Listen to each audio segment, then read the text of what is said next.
राजा अंग्रेजी बराबर पढ़ूंगी, राजा अंग्रेजी बराबर पढ़ूंगी।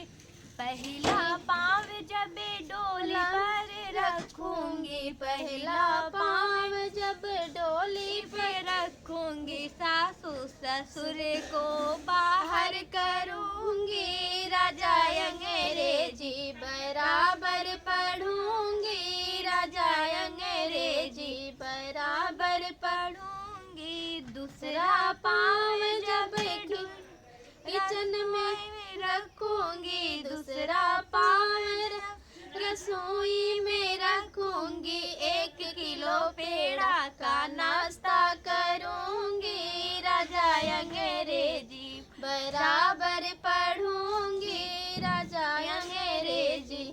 तीसरा पाँव जब सेजा पर रखूंगी, तीसरा पाँव जब सेजा पर रखूंगी, सैया जी का शर्ट बिछौना पर दूंगी, राजा अंग्रेजी बराबर पढ़ूंगी।